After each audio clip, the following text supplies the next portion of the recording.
સુરતના ભાટીના ખાડી પાસે કચરાની ગંભીર સમસ્યા છે। કચરો ભરેલો લાલ રંગનો ટેમ્પો જનતાએ અટકાવ્યો છે। બહારથી ટેમ્પોમાં કચરો લાવી અને સળગાવતા મુશ્કેલી સર્જાય છે। ટેમ્પોમાંથી મોટી માત્રામાં પ્લાસ્ટિકનો કચરો મળી આવ્યો છે। સ્થાનિક લોકોએ કચરો સળગાવવાનો કડક વિરોધ કર્યો છે।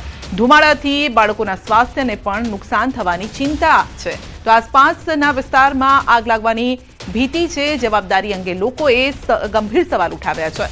ટેમ્પો ચાલકે નામ આપવાનો ઇનકાર કર્યો છે।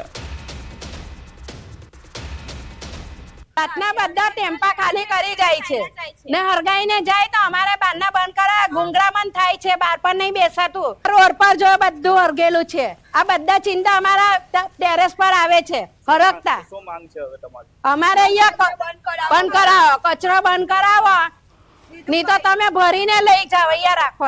એ લોકો કાગળ છે, ચિંડેરી છે, એ લોકો સાડીનું કામ ચાલે ને તો બધું જે હોય તે બધું અહીંયા નાખીને ચાલ્યા જાય ને બસ માચીસ સળગાવી દે ને પછી બધા ધુમાડા ઉડતા ઉડતા પેલા અમારા ઘરો લુગીને આવે ને મારી ચિંડેરી ઉડી ઉડીને ઘર સુધી આવે।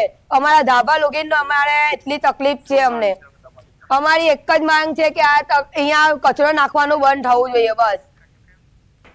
કુખ્યાત કડિયા સાંસી ગેંગનો મુખ્ય સૂત્રધાર આવ્યો છે પોલીસ સકંજામાં। પાટણ જિલ્લામાં લગ્ન પ્રસંગોમાં બેંકો બહાર અને ભીડભાડવાળી જગ્યા પર રોકડ રકમ અને સોના ચાંદીના દાગીનાની ચોરીની ઘટનાઓ બની હતી ને જે અંગે ગંભીરતાને જોતા પોલીસ દ્વારા એસઓજી, એલસીબી સહિતની પોલીસ એજન્સીઓ ગુપ્ત રાહે ચોરીને અંજામ આપનાર ગેંગને પકડવા શોધખોળ તેઓએ હાથ ધરી। પોલીસે વોચ રાખતા કુખ્યાત કડિયા સાંસી ગેંગના મુખ્ય સૂત્રધાર અને ગુજરાત રાજ્યના અલગ અલગ જિલ્લાઓના ગુનાઓમાં નાસ્તા ફરતા આરોપીને રાજગઢ મધ્યપ્રદેશ ખાતેથી પકડી પડાયા છે।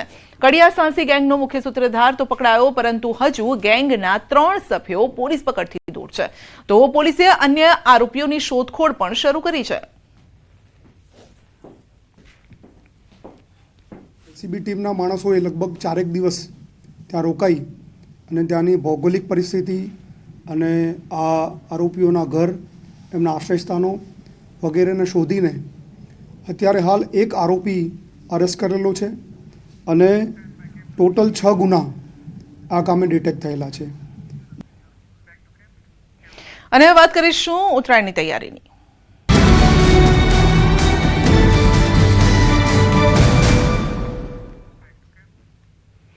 સુરતના અડાજણ રિવરફ્રન્ટ પર આંતરરાષ્ટ્રીય પતંગ મહોત્સવનું આયોજન કરાયું છે। રાજ્ય પ્રવાસન વિભાગ, જિલ્લા વહીવટીતંત્ર, સુરત મહાનગરપાલિકા દ્વારા સંયુક્ત રીતે મહોત્સવનું આયોજન કરાયું છે। આ મહોત્સવમાં વિશ્વના 45 દેશોના અને ભારતના વિવિધ રાજ્યો અને ગુજરાતના 94 પતંગબાજો જોડાયા છે। વિવિધ દેશોની સંસ્કૃતિ અને કલાને દર્શાવતા અનોખા પતંગો આકાશમાં ઉડ્યા છે। આ આંતરરાષ્ટ્રીય પતંગ મહોત્સવ દ્વારા સુરતના આયોજન ક્ષમતા, વૈશ્વિક ઓળખ હવે સુરતની વધુ મજબૂત બનશે।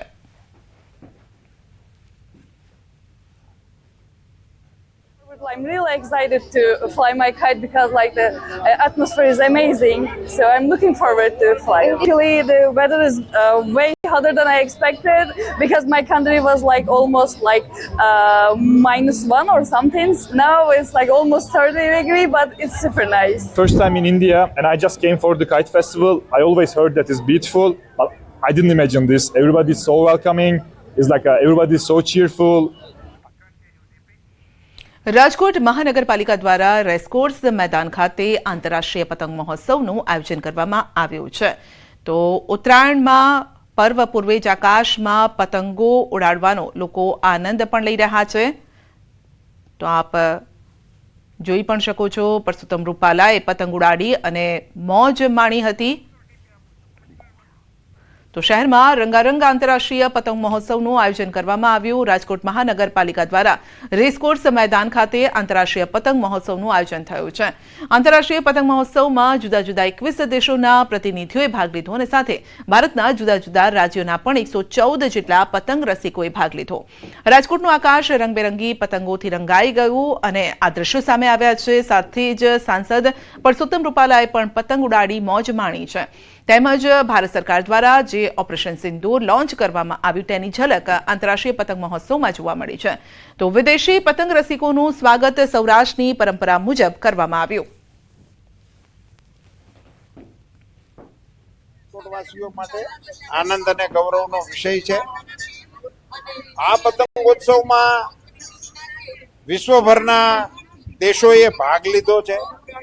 આપણા દેશના પણ અન્ય પ્રાંતના પતંગવીરોએ આમાં ભાગ લીધો છે અને આંતરરાષ્ટ્રીય પતંગવીરોએ ભાગ લઈને આપણા પતંગ મહોત્સવની અને આપણા તહેવારની આંતરરાષ્ટ્રીય પ્રતિષ્ઠા વધારવાનું કામ થઈ રહ્યું છે. આપણા સૌ માટે આનંદ અને ગૌરવનો વિષય છે.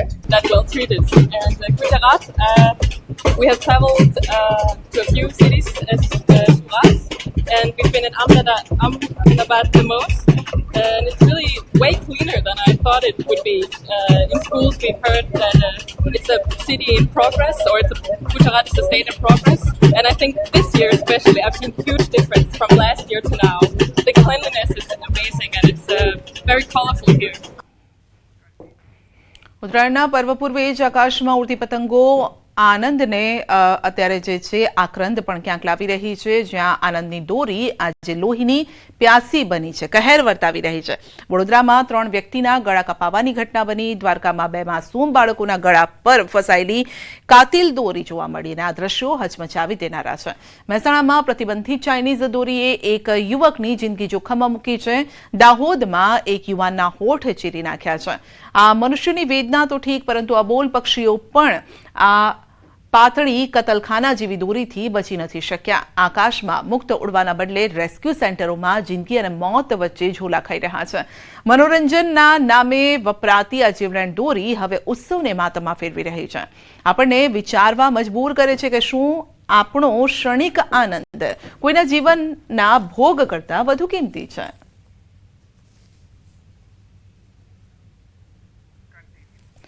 ઉત્તરાયણ પહેલા ચાઇનીઝ દોરીના વેપલાનો પર્દાફાશ થયો છે. રાજ્યના અનેક વિસ્તારમાંથી ચાઇનીઝ દોરી ઝડપાઈ છે. બનાસકાંઠા, સુરેન્દ્રનગરમાંથી ઝડપાઈ છે કાતિલ દોરી. સુરત, રાજકોટ સહિતમાં કાતિલ દોરીનો વેપલો. ગુજરાતમાં જીવલેણ ચાઇનીઝ દોરીના વેચાણ વિરુદ્ધ તંત્ર લાલ આંખ કરી રહ્યું છે, તો રાજ્યના અનેક વિસ્તારોમાં પોલીસે બાતમીના આધારે દરોડા પાડી પ્રતિબંધિત ચાઇનીઝ દોરીનો મોટો જથ્થો ઝડપી પાડ્યો છે.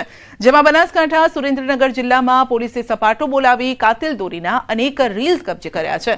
આ ઉપરાંત સુરત અને રાજકોટ જેવા મોટા શહેરોમાં પણ છુપી રીતે ચાલતા ચાઇનીઝ દોરીના વેપલાનો પર્દાફાશ કર્યો છે. પશુ, પક્ષી અને માનવીઓ માટે જીવલેણ સાબિત થતી આ દોરીનું વેચાણ કરવા માટે પોલીસ દ્વારા સઘન ચેકિંગ હાથ ધરાયું છે અને આ કાયદાનું ઉલ્લંઘન કરનારા વેપારીઓ સામે કડક કાયદેસરની કાર્યવાહી કરવામાં આવી રહી છે.